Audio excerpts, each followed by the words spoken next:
Hi,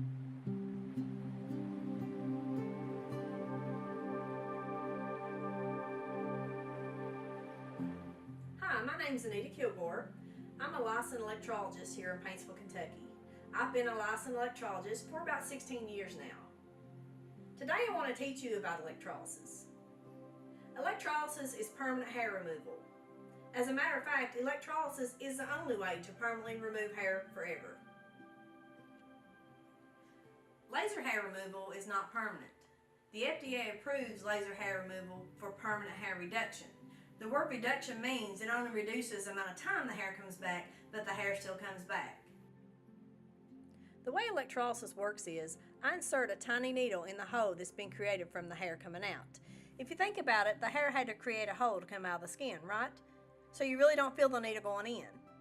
Once I'm in there, I push my foot pedal and it releases a heat and electric current. The heat and electric current combines with the water or the moisture in your skin. So it's very important to drink water, by the way, when you're having electrolysis, because that heat and electric current, once combined with the water in your skin, produces what we call sodium hydroxide, or lye. An easy name is lye. The lye looks like white peroxide building up in the follicle. It's like white bubbly stuff building up in the follicle. What the lye does, or the sodium hydroxide does, is, you see those two little veins there? Those veins is what feeds that hair blood and cells and causes it to grow. What we're doing with the sodium hydroxide is we are cauterizing those little veins, or sealing them off. That way those little veins can't ever nourish another hair to grow back in that one follicle again. Did you know it takes one hair 8 weeks to come back once you pluck it? It's actually an 8-week process for that hair to form in the follicle and push its way through all the layers of skin and appear on the outside of the skin. If you read about hair from professional resources, you'll find out that hair grows in a 4-month cycle, which means it will take me 4 months to see all your hair cycles come in. Electrolysis is not an overnight remedy due to the fact that they are hair cycles. There are 3 phases of hair growth: the anagen, catagen, and telogen stage. Really, we work blind as electrologists. If we could look inside the skin and see which stage of growth that hair is in, we would have it made. But let me give you a bit of an example. Imagine this being all your layers of skin. You haven't seen me in 3 weeks. What happens is the hair pushes its way through all those layers and becomes long on the outside. If you hadn't clipped that hair or maybe shaved that hair, then it would have been about this long on top. Down here is your blood supply. If you'll remember, the blood supply is what we have to go in and cauterize or seal off. That is what is feeding that hair blood and cells and causing it to grow. So if you're coming seeing me once every 3 weeks, that hair is in the wrong stage of growth because we're not able to cauterize the blood supply. So it's real important to have electrolysis at least once a week, or more if you'd like.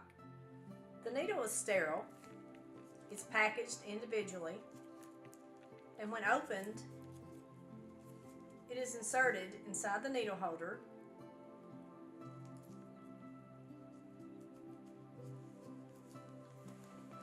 Used on the client, and then properly disposed of in my sharps container. The needle is inserted in the hole that's already been created from the hair coming out. I will stay in each follicle 7 to 10 seconds, and then the hair just slides right out of the skin.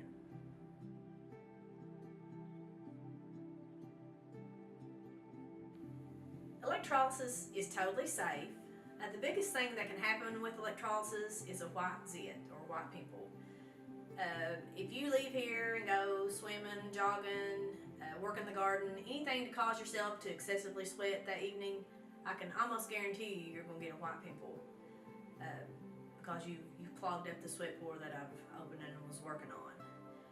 Now, if you have any kind of metal in your body, you are not a candidate for electrolysis. You can't have any kind of rods in your spine or metal knees or anything like that.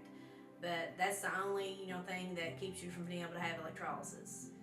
They say that diabetics don't heal as easy when they have electrolysis, but I have worked on a lot of diabetics during my career, and I've never had any diabetic to have any problem as far as healing goes. So electrolysis is totally safe. Hirsutism is a term that's used to describe abnormal hair growth in women. Several different things can cause that could be polycystic ovarian syndrome, diabetes, hypothyroidism, or hereditary traits. There are two words in electrolysis that I do not want to hear, and that is plucking and waxing. Plucking is not as bad as waxing, but plucking is a bad thing. You know, you're plucking, you're one-on-one with the hair. Yes, that hair, once you pluck it, does come back in stiffer, darker, and coarser. But waxing is actually the worst thing you can do.